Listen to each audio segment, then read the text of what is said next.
I'm Jim Robbins. I'm the Dean of Academics here at IWP. It's my pleasure to introduce our featured speaker today, Dr. Susan Yoshihara, founder and president of the American Council on Women, Peace, and Security, a nonpartisan, nonprofit think tank in the nation's capital advancing peace and security for women, their families, and communities through education, on-the-ground engagement, policy analysis, and advocacy. Dr. Yoshihara is a former senior advisor on women, peace, and security to NORAD and U.S. Northcom, and was WPS advisor to Defense Security Cooperation Agency and University from 2020 to 2023, where she led the team that integrated the requirements of the WPS Act of 2017 into education and training for U.S. security cooperation workforce. Dr. Yoshihara participated in UN negotiations on development, security, and human rights, serving on the Holy See delegation during the Commission on Population and Development, and advising the UN Security Council. She served 20 years as a U.S. naval aviator, leading helicopter combat logistics missions in the Gulf War and humanitarian assistance and search and rescue missions in Africa, Asia, and the Pacific Islands.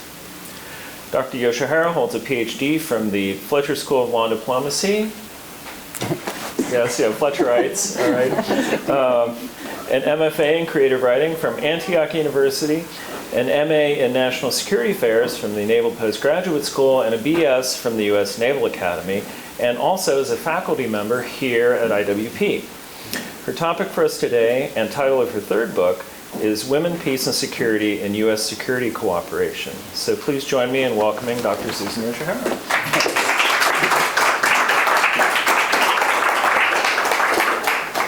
Thank you so much for coming out for this talk. It is great to be at Institute of World Politics. I love teaching here, love my fellow faculty and the students. And one of the reasons that I am excited to bring this book here is because of the Institute's focus on values in statecraft.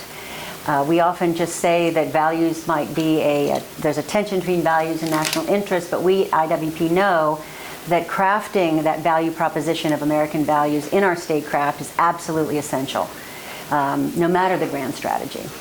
So I am excited to bring you my third book, Women, Peace, and Security in U.S. Security Cooperation. It is the love of 3 years of work, along with contributors who are part of the security cooperation workforce, with whom I collaborated while working in security cooperation for 5 years within the Department of Defense, now Department of War. I'm going to go back and forth with the DoD. If I say DoD, I mean the War Department. I love to start with this beautiful piece of art. Does anyone recognize it and can tell me where it's from? I know at least one person who knows that this is from the UN Security Council. This is the artwork that sits right above the Secretary General and the President of the Security Council. And it is a depiction of rebuilding after the Second World War. We just celebrated the 80th anniversary of the UN Charter. I was up there with one of my board members, Doug Silva, delivering some remarks on the 80th anniversary. I love this painting or this picture because it really is quite hopeful. I love that theme.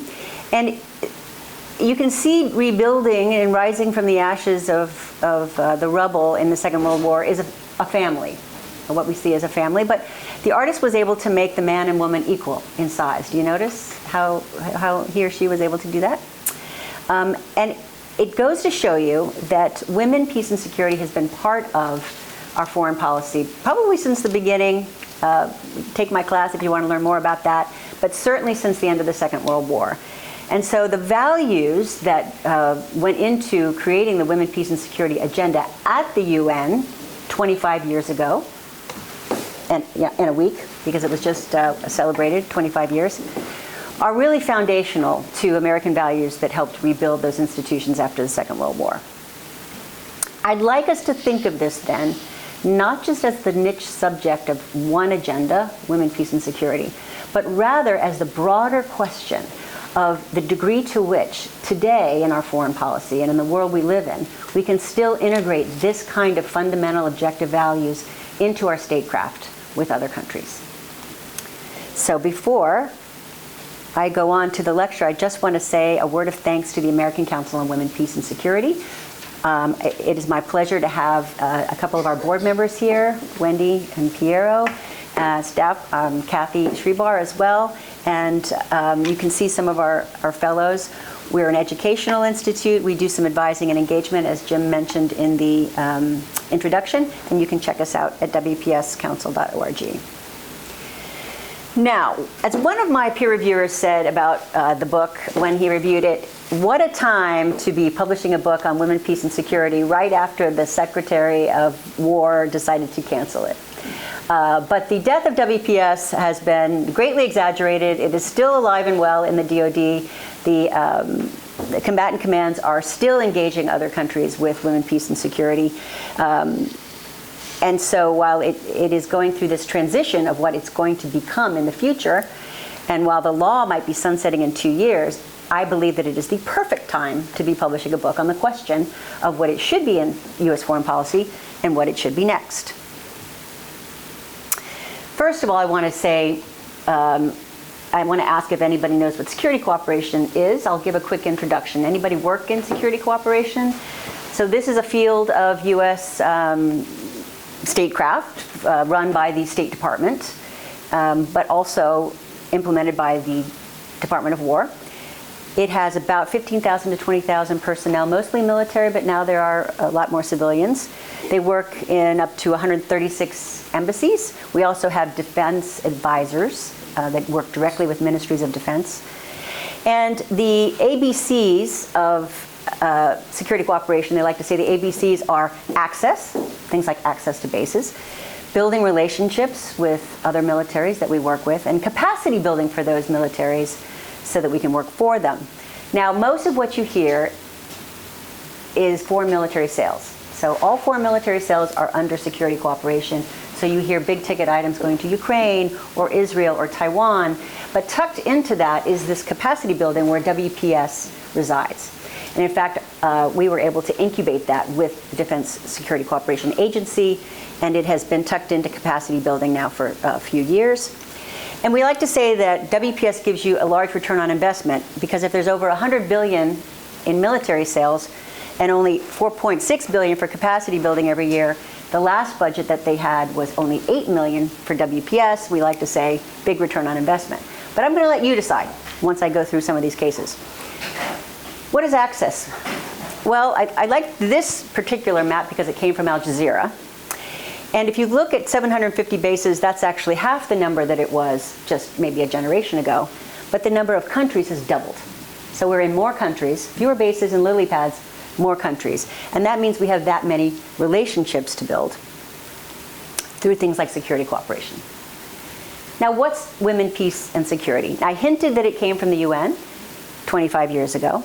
And that framework that came from the UN has essentially a few anchors in it. That women and children are disproportionately harmed by modern war, that they're essential to building stable societies, that they are often excluded from peace building because it's hard to get them to the peace table, or there are some barriers to getting them there. And that the solution to that is more participation in the security sector, more participation during peace building, that the research shows that peace deals last longer and are forged more strongly when you have civil society at the table, and that means getting women to the table. That when we focus on protection of women and girls in crisis, we have better outcomes in the post-war and the peace building. And that must include prevention, like ending impunity for violence and sexual violence, and also making sure that there's access to aid for women. We know that when aid gets to women and also families, that it tends to find a broader group of constituents. Not that women can't be tribal as well, but if we get it out of the hands of some of the military actors and into the hands of women and families, we know that our aid is making it to the people it should get to. So all of that was part of framing women, peace, and security. There have been 10 resolutions. You'll notice the last one was in 2019. It's started to stagnate now at the Security Council. But where it's not stagnating is in individual countries. More than 100 countries have action plans.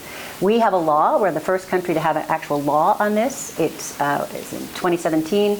The last requirement to advise on it is, to oversee it is in 2027, so a 10-year law. And this gives the United States more than 100 avenues for partnership and for diplomacy. And just to give you an example of how this can work, Japan and Korea, who've had a long-standing disagreement on the use of women, comfort women, in the Second World War, actually signed an agreement together on sexual violence in 2019, in December of 2019. It was never signed. Okay, we're party to it. Two press releases that were not identical. Okay, so we've got a ringer in the audience. I want to hear more about this, because this is exactly what we need to kind of flesh out in the power of something like WPS. So in 2019, the ASEAN countries had this missive on WPS, on sexual violence in particular. And the idea is that it's an avenue sort of out of the limelight where we can engage other countries. When the United States made it into a law, it was unanimous, bipartisan, bicameral, and it was signed by President Trump in 2017. The law, which I and some of my colleagues consulted on, really is fairly uncontroversial. It talks about, and this is the Department of War's requirement, to do training with relevant personnel in things like international human rights, humanitarian law, sort of bedrock things that came out of the Second World War, and best practices for ensuring the meaningful participation of women. I did X out USAID, since they're the player now formerly known as USAID that have been folded into state, but really it charged these four agencies, Homeland Defense, State USAID, and the Department of Defense, to do these things, really about integrating the perspectives and interests of women, their physical safety, their dignity, human dignity, and equal access to aid, and then also do a little bit of assessment, analyze the gender, and adjust our programs accordingly. So as I said, this is a really strong national security approach. Then the department had to put them both together, security cooperation and WPS together, and as you can see, it was done through security cooperation to promote security cooperation through things like these joint statements, but also through those 136 embassies and working with militaries to integrate more women into their militaries and protect women who are in the military. And so that's what we've been engaging in. And the book looks at those pretty much from about the passage of the law up to 2025, which is the cases in the book. So for my part, the reason I wanted to get this book to press and in an academic press is because when I entered the classroom, and this was during COVID, some of my classes were over 80 people, but the classes were between 50 and 80 people. It was in the Bedrock Security Cooperation class, so everyone got Women, Peace, and Security if you were going out to the workforce. And there was always a demand for more cases. Less theory, more cases. Show me how this works. Don't tell me the theory, give me a case. So I'm happy to say that this book does that. And I'm really grateful to all of the contributors who made that happen. Because we do have a book now that will last, so that you can take it off the shelf and learn about some of these things. But when I was out of the classroom and talking to the WPS network, there were always complaints that there's pushback and challenges and barriers and people don't understand what it is, and if only we told them more. But I really wanted to look deeper into that. Why was there pushback? Why was there some pushback in one country and not in another? And this book looks at that too. So we have a variety of perspectives and a variety of countries in the book. To do that, however, I really, and this is my sort of my academic bias, I really think that this needed to get out of the academic sphere of critical studies and feminism and into security studies, security history, military history, and other sort of hard security disciplines. And so my hope is that with this book now in the libraries and available electronically and on the shelf, it'll be more available to scrutiny. And with scrutiny, I hope that it will be improved. And also, we can correct some of the pushback and barriers and find out what they are. And of course, I wouldn't be a good academic if I didn't think that I could make the world a better place by this research. So we want to chart a way forward. And I'm going to talk a little bit about how we would chart that way forward.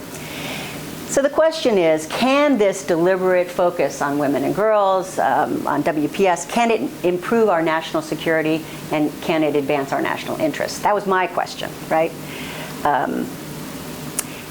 So as you might suspect, my bookending of this book really does look at the evolution of this, a little bit of the American foreign policy bedrock principles, but really from the time of 1995 in the Beijing Conference, Fourth World Congress Conference of Women, where this idea was first implemented and 5 years later adopted by the Security Council. That history joined two perspectives that I want to talk about. One is kind of that realist approach that came from women on the ground in war-torn countries, and one that came from Western women at the conference who wanted to inject sort of a new feminist approach into security, a more human security approach, and one that transformed it systemically, right, from national security. So we examine that.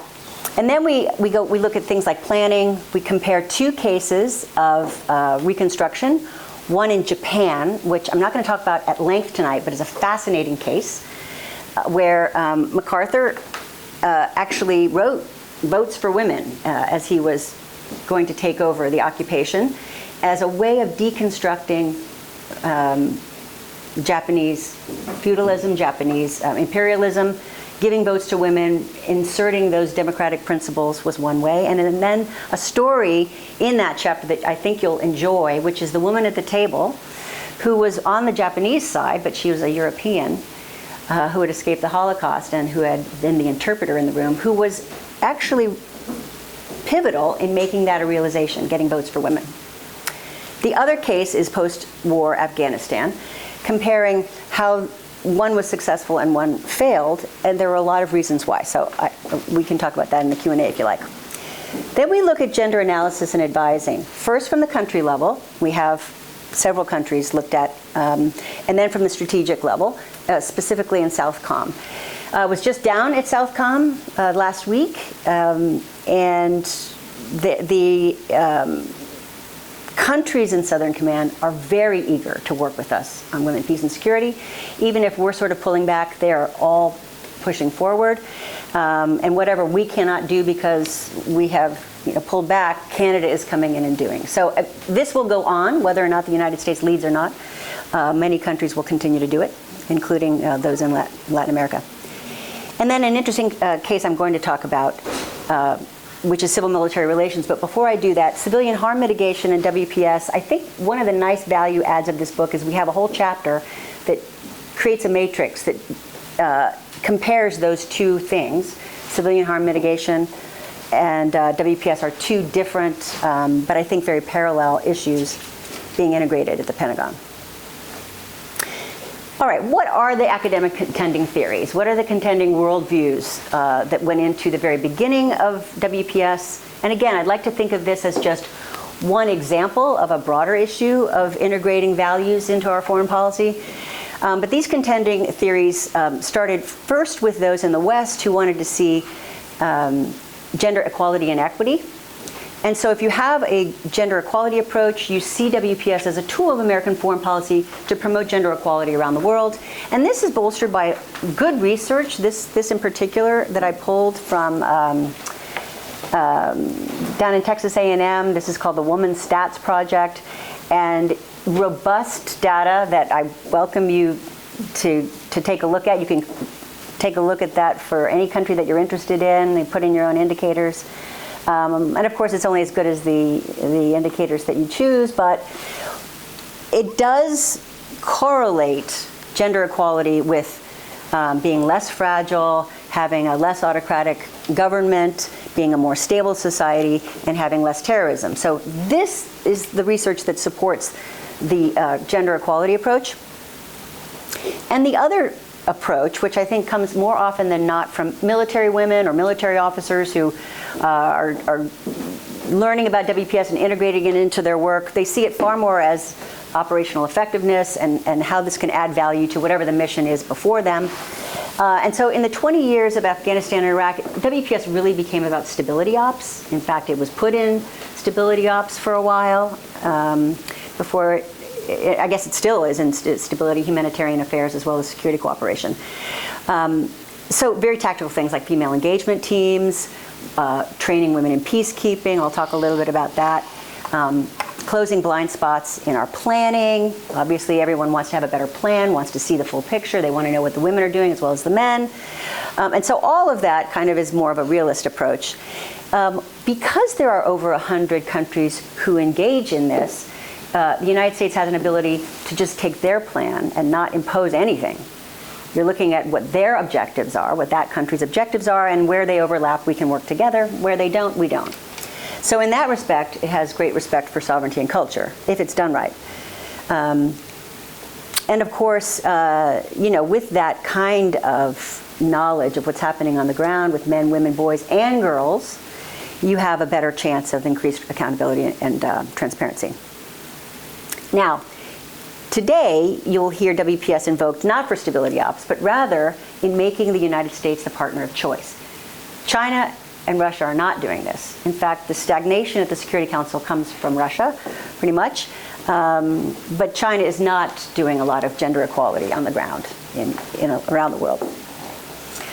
So let me just show you a couple of the cases and how the authors handled this. This is from Nick Toom, and does anybody recognize this triangle? Okay, whose triangle is it? This is Clausewitz's triangle.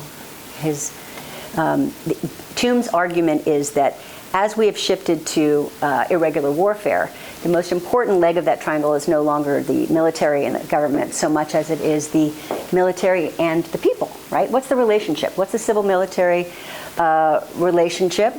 And he found in training Ghanaian forces in his capacity at the Institute for Security Governance in Monterey, which is part of Defense Security Cooperation Agency, that many benefits happened, both with the Ghanaian forces and their own people, and when they were deployed as peacekeepers into the Central African Republic, they noticed that more of the civilians trusted them, worked with instead of sort of being more skeptical of the military. And he breaks that down into the different skill sets, the innovation that the women brought, the fact that Ghana had a long history of women in leadership, political and military, that they brought into their own action plan. And so he's arguing that WPS and women's participation in particular increases civil-military relations stronger. Now, this is a research area. It's not my research area, but this is one that is debated, I think, in academics. But here we have at least one very strong anecdotal case that shows support for that. Now, I wanted to show you this one because this is about planning, military planning. The military planning logic is pretty ubiquitous, but there is a call for incorporating human considerations that often go missing. In the case of Operation Allies Welcome, when we had some 70,000 Afghans come over after the fall of Kabul and put into 8 safe havens and 8 military bases, you would have thought that they were all getting off the plane as single males because they were put far, far away from a lot of the things that women need. What happened in actuality is that half of them were women, pregnant women, children. There was a baby born every day on average in these 8 safe havens. And the troops who were there to take care of them were not trained to do that work. So only after the fact, months into it in fact, were some female engagement teams put together and some planning done. Now that's not true in all of the cases.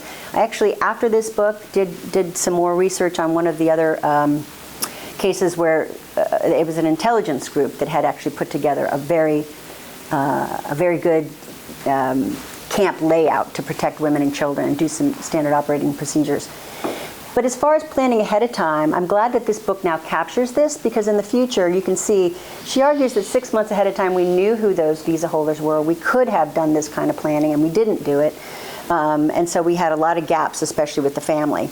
And in pregnancy in particular, she offers us a way forward for all refugee ops, whether it's domestic or foreign, on how we can then think through how to protect those women and girls. And also during COVID, these women had to go to the hospital alone very often, or with their spouse. Their children were left alone, and that left troops having to do things like protect against human trafficking and child abuse. Again, things they were not trained for, that added on to the stress that those troops had in the redeployment from Afghanistan.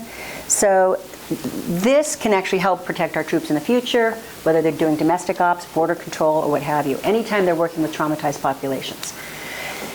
I had to show you this one too. This was kind of a no-brainer that she discovered, and that is that we sort of assume that an Afghan family looks like an American family when in fact it doesn't.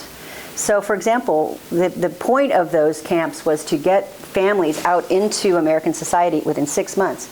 Registered for school, get vaccinations. You can only have one wife. Well, what about the other 3? What's their status legally in the United States? So a lot of these things women were not at the table learning about, but the men were. So what fell through the cracks here, we made up for in female engagement teams. Female engagement teams were used, I think, from 2011 on in Iraq and Afghanistan, but then they were disbanded and never really put into doctrine. So they were recreated. Basically, calling a friend, you call a friend, we put these together. And these female engagement teams did just yeoman's work trying to get information to the women by tea rooms and sewing rooms and walk-arounds. And they had outstanding results, and you can read it in this chapter. Now, one of the things that this chapter was written by Colonel Erica Courtney, and one of the things she argues is that going forward, all of these teams and all of this work from WPS, especially advising, should be done by uniformed military and not civilians. And this she found especially critical when you had very little time and you're in a crisis, so which is often the case. One of our chapters looks at advising at the country level. Now here I want to show you, this is what DoD put out to show you how gender advising is done in all of those combatant commands. So the United States military divvies up the world into these regional commands. Each one of them had a gender advisor. The idea is that they would be able to conduct that kind of planning all the way down to the country level. And then you also have you have the services, and they're in charge of training military, right, before they deploy. But look at some of the concepts that have already started seeping into our words here. For example, leveraging the military partnership to advance WPS, when in fact the original idea was the other way around, right? How does WPS advance national security? Also the integration of gender perspectives, which Congress did not put in the law, but NATO has a whole committee on gender perspectives. Gender perspectives not really well defined, but it will be defined later. So some of these things we found in all of the chapters created confusion about what the actual mandate was. Another part of advising and analysis, partnering with universities. This is a partner with the University of Hawaii Pacific Disaster Center, where Southcom, Indo-PACOM, and Northcom created indicators to determine which countries were WPS responsive and which weren't. One of the issues I heard, the problem with this was it was created, but then as the years went on, other indicators were added in. Indicators that had to do with health, women's health, acceptance of homosexual sex and things like that within the law. Things that PDC wanted to measure, some people in Indo-PACOM wanted to measure, but not necessarily Southcom, Northcom. And so because these are behind a wall where it's not publicly accessible, the concern was that you had sort of a mission creep going on with some of these indicators, and it was hard to have transparency. This is an eye chart, but it's just to tell you that WPS was put into doctrine. It was put into security cooperation doctrine. This is the security cooperation joint publication. And you can see it's got a piece that tells you, explains to you gender perspective. And also, curiously, the first area of focus is DEI. And as you know, in this administration, DEI was excised. So some of these things, some of the biggest victories that WPS had were actually at odds with the incoming administration. Now, I'll say that right after it was canceled, that same folks who wrote this came out and said, but it's not DEI. So I don't know whether they've actually changed perspective or whether that was just to keep the program, but I guess that's something that remains to be seen. Here you see terminology review, separating sex and gender. And then the way to keep getting new items in was to go through the annual appropriations. For example, the requirement to conduct gender analysis in another country came through annual appropriations in 2021. So, and so there's another place for accountability. The standard framework came from USAID, which in turn came from an NGO in the health sector, and this is the 5 domains of gender analysis. And this is the focal point training given to gender advisors and gender focal points during this period of the book, which looks at gender as a spectrum, talks about different ways of looking at gender, certainly separating it from biological sex.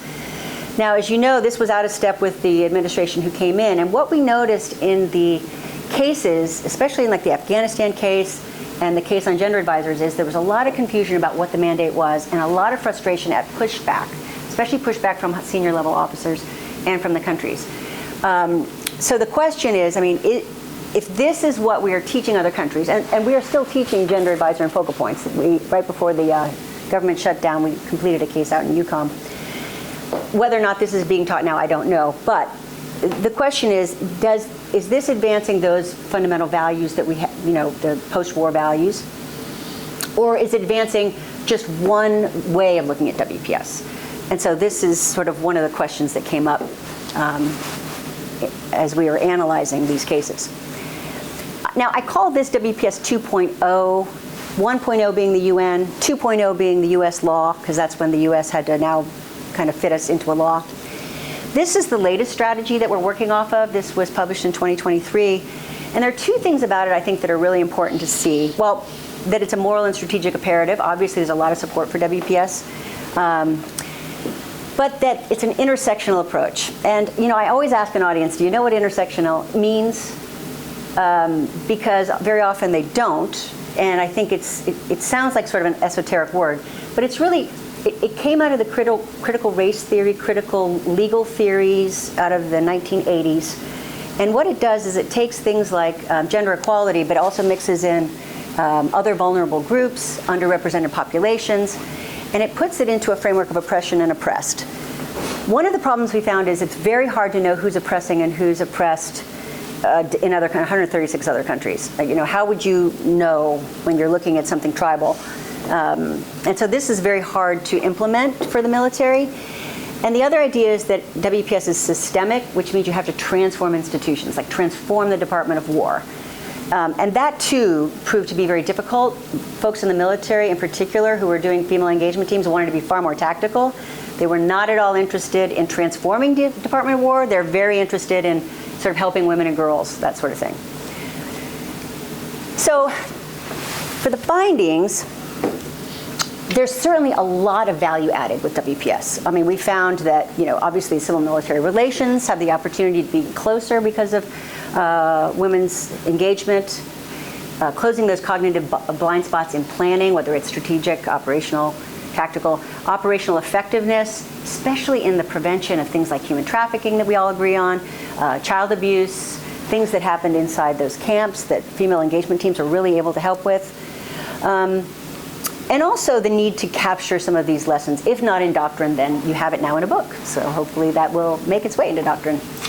But there are challenges. Obviously, we don't know the degree to which this helps in post-conflict reconstruction, and it depends on the type of reconstruction we're doing and what has to be fully present. For example, Japan already had a women's movement. It already had a democracy movement. Afghanistan didn't have that. So I think future research needs to look at some of this. There's a lack of security cooperation theory. I interviewed a lot of senior security cooperation scholars. None of them really could identify a theory. I identified it as the Truman Doctrine after the Second World War, where we linked military assistance to the domino theory, our strategic, our posture. I think that we need a lot more research on that to know where, from security cooperation being sort of high-level diplomatic speak like we did in Southcom, all the way down to war termination in Afghanistan, where does WPS fit? Where do you get the best return on investment? And where do you have the least amount of pushback, for example? And then, of course, this lack of clarity on whether this is really about gender equality and equity or it's about national security. Of course, I get to have the last word, so don't worry. And then one of the interesting things I noted was there was this sort of divergence between civilian contractors and military women who had a different perspective. Mostly military fell down on the national security side. That's not universal, but it's something that we did discover in the book and is worth looking at more. And of course, the changing policies. Polly Sigelski's chapter on Afghanistan is excellent. She was a gender advisor, I think, 3 times there. So she went through, I think, Obama, Trump, Biden. Maybe it was before that. But the policies swung so much, it was very difficult, and it caused all kinds of pushback to a gender advisor. So I think consistency is key. And can we get that consistency in U.S. law? I mean, does Congress care enough about things like women, peace, and security at this point when we're worried about China, lethality, and borders? Those are the big three in Department of War. Can we, in something like WPS that requires us to think more about the social and values, can we get that bipartisan mandate and have that really have an excellent WPS program that kind of hammers out some of these? And can we do all of that without really harming any of our relationships in all of those countries? I mean, it's a big task. So what do I project for 3.0, which is post-2027? I think WPS could be a valuable tool of foreign policy if it just clears a couple hurdles. One, it definitely has to be put under national security. I mean, this is where you're going to achieve the consensus, I think, both in Congress and in the Department of War. It simply has exceeded its carrying capacity to be a tool of gender equity. And it's not just me saying this. There's an excellent book by a couple of feminists who came out, I think, at the end of last year, who said the same thing. It's just too complex and means too many different things. But that means we're going to have to be very disciplined with our allies, because our allies, especially those who have socialist governments, are promoting a very different looking WPS. And it just means that we need to work in harmony, not in syncretism with them.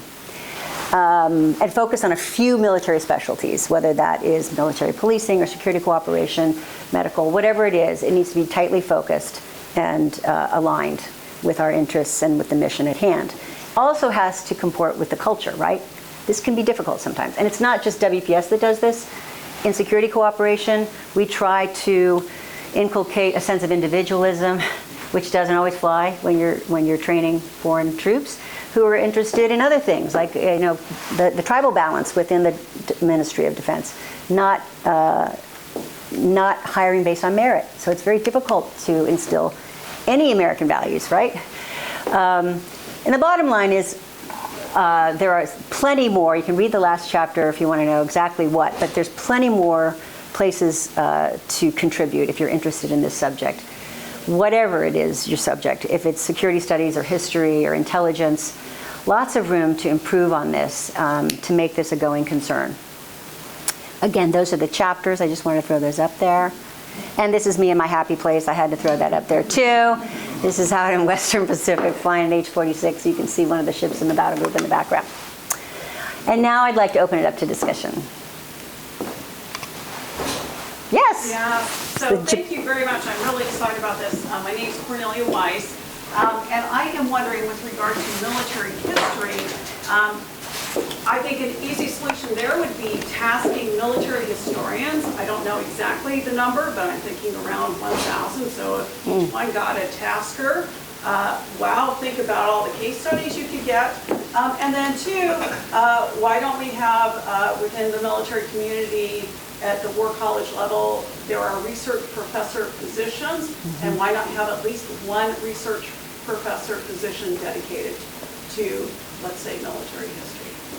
So in each PME have a military history or military history dedicated to issues like this with WPS?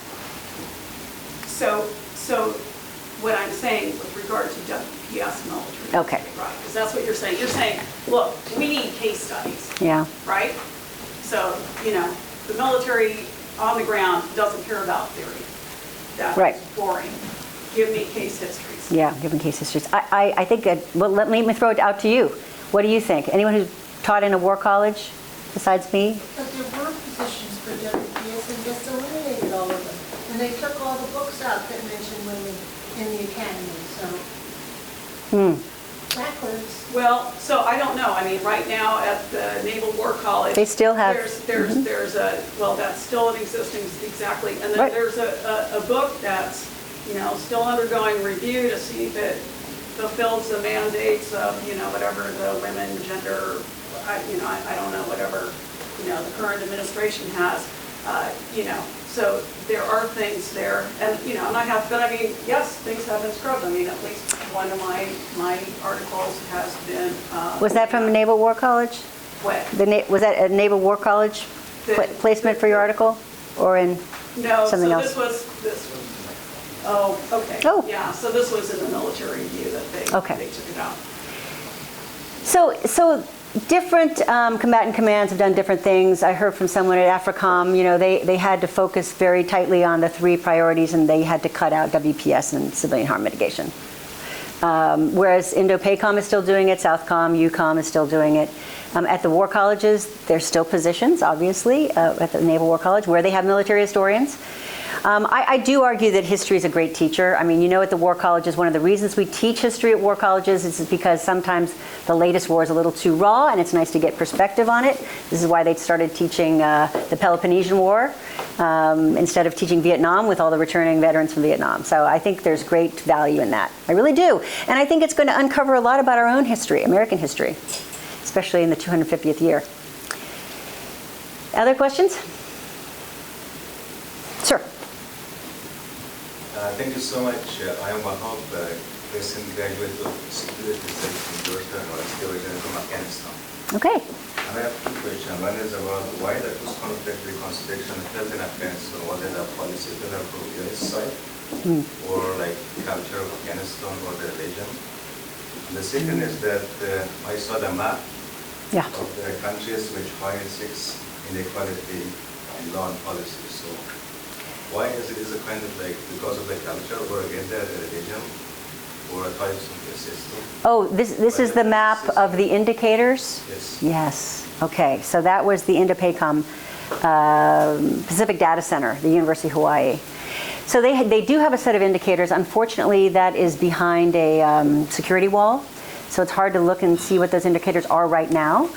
But it does have to do with voting, women's rights, education, marriage, health, a lot of different things that they look at. WPS responsiveness, it has a lot to do with gender equality. Yeah.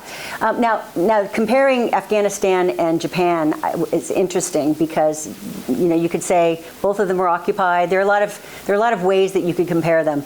But I am not the person to compare them. I would tax a military historian or somebody else to do that for you. But as I said, we did find some obvious differences, which are we had a democracy movement and a women's movement in the interwar period in Japan. There was a lot more, I think, unity of effort, obviously, under MacArthur than there was in 20 years in Afghanistan. I mean, and then, obviously the way the United States pulled out in 2021 is vastly different from 1952. So 52 or 53? 52?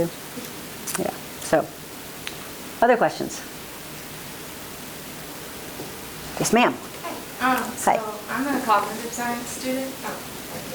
And I'm also very interested in the intersection of cognitive science and national security. Okay. And I'm just wondering if there's a place for WPS in the neurocognitive warfare front, because it seems like there's a lot of thinking about how we can use like neurotechnologies to influence our enemies, but is there a place where we can implement it positively to, for example, help women who have been traumatized in other countries who may not have access to care? All right, not knowing enough about what your background is, I'll say a couple of things. I'm going to stop and do an advertisement. We're having a webinar on the 12th at 1:15. Please sign up.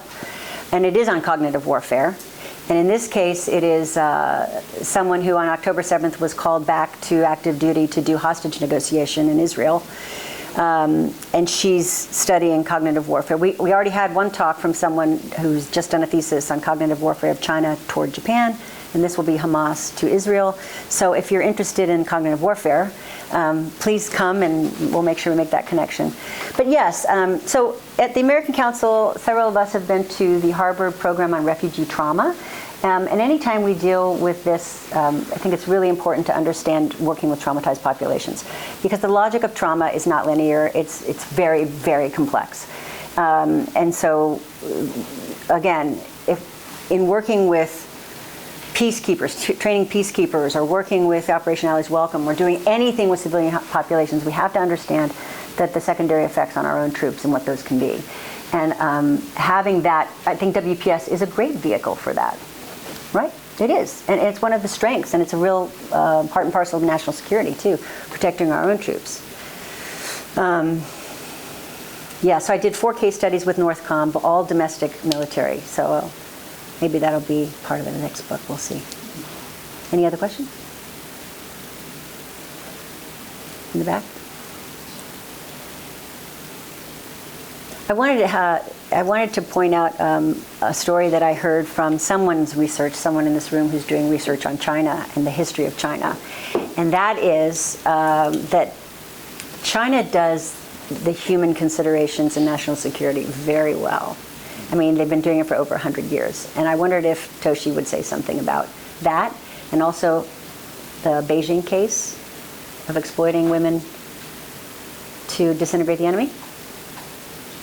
Yeah, so Toshi Yoshihara, I do work on the Chinese military, and one of the things I'm doing now is looking at the history of Chinese political warfare, and part of it is this focus on cognitive warfare, trying to influence the calculations of the adversary without necessarily having to use brute force. And one of the case studies that I did was the so-called peaceful liberation of Beijing in early 1949, at the end of the Chinese Civil War. And one of the tools they did to subvert the garrison commander was not just to activate the underground networks, basically communist sympathizers, double agents, the column saboteurs, and so forth, but they actually used the garrison commander, the general of this 250,000 strong force. They actually activated his own daughter, who was a communist double agent.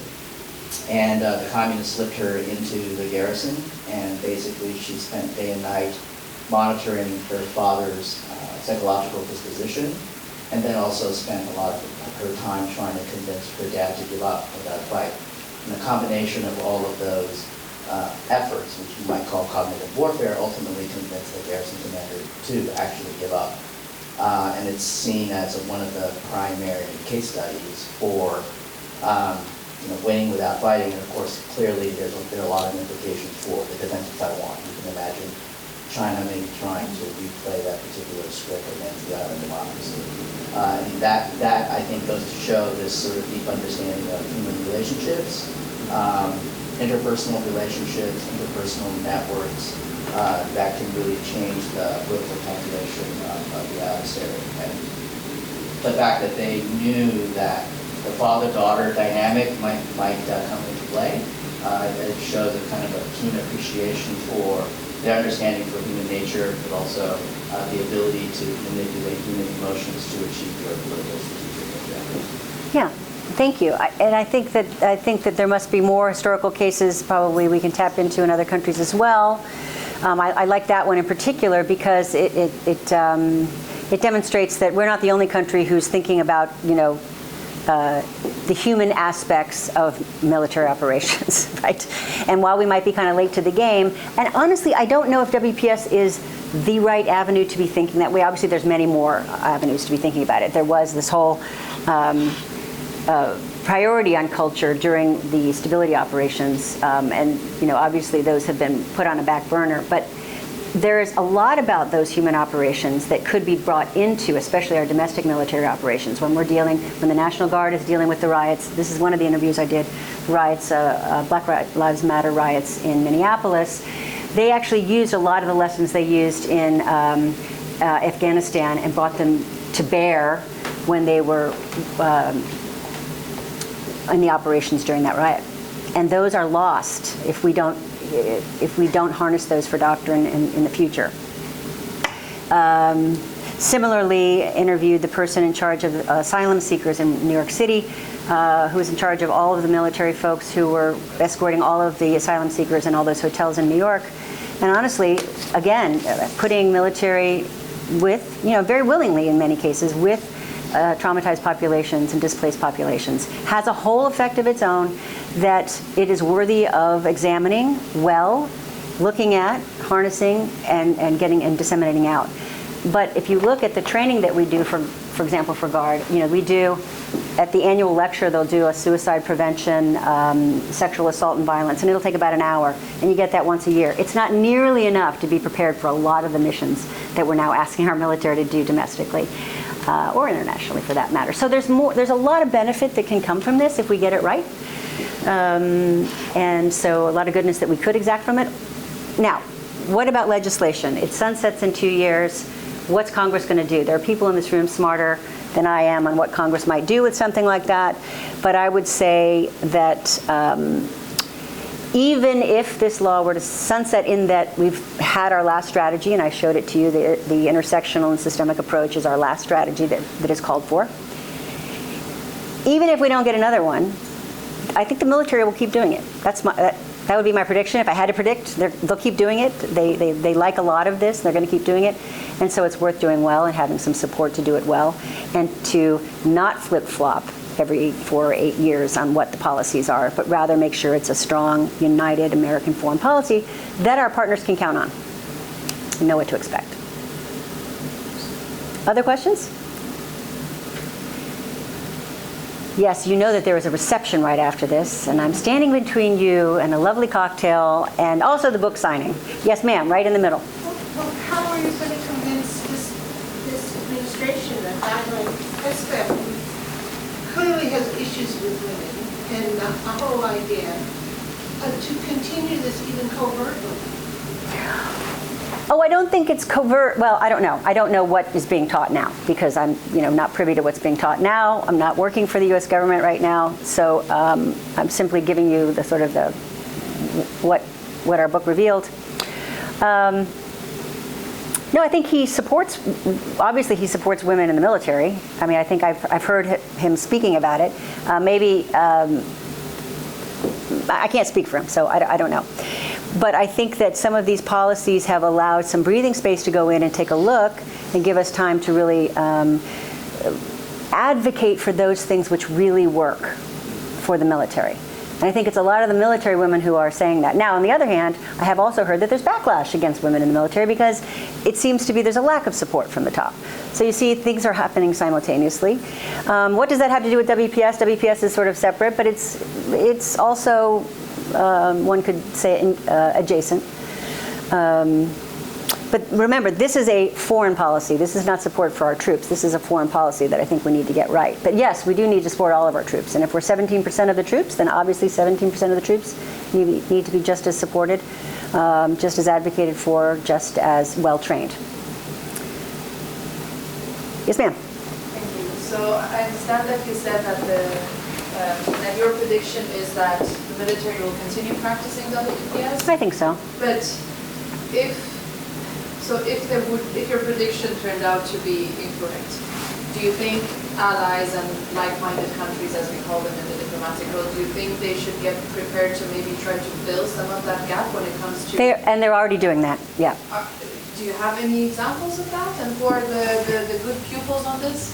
No, I don't know if they're good or bad. I just know that they don't face as many restrictions, so they are able to go in and work where the U.S. has laid the groundwork. Allies are able to come in and continue that work. They're going to continue in a different way than we do. They'll have different foreign policies and different priorities, and that's an opportunity cost for the United States, obviously. Yep. Yes, ma'am.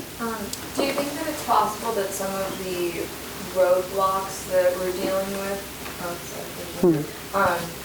in terms of the acceptance for WPS going forward, might have to do with the cultural pushback against the sense that, this push to have DEI, it's all social sciences, it's all loosey-goosey and all that.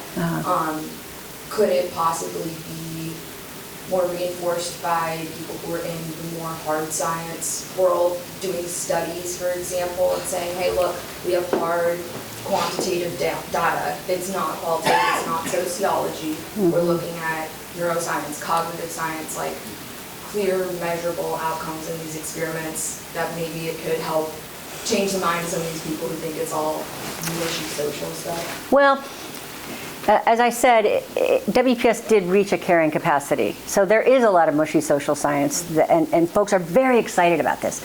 So we were part of the Washington, D.C. consortium, U.S. Civil Society Working Group on WPS. And I think it's 10 or 15 years old. It's now no more because they closed down USIP, which is where it was housed.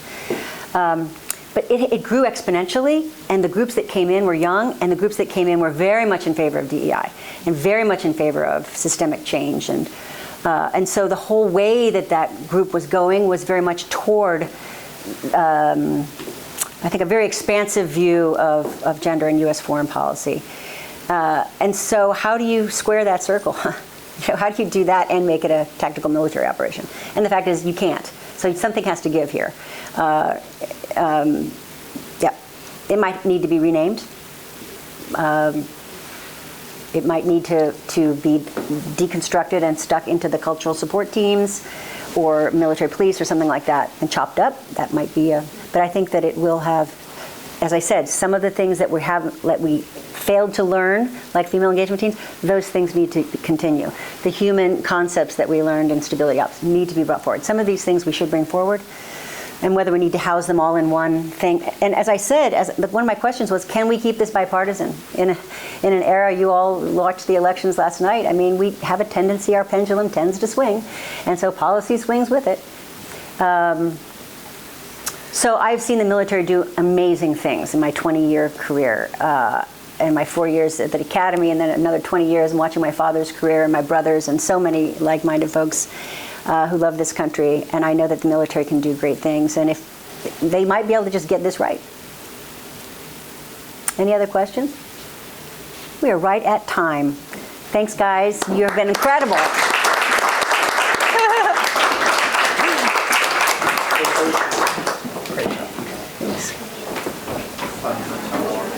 All right. Well, I want to thank Susan for a very insightful, fantastic, very concise, and I think policy relevant discussion.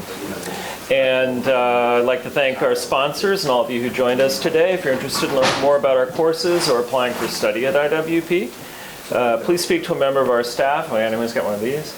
And at the conclusion of the event, or visit us online at iwp.edu. And you said there's a book signing after this? Yes, book signing in the back. Okay, book Cocktail signing in the reception out back, there. cocktails. Swing through on your way. Fantastic. Buy the book, tip your waiters.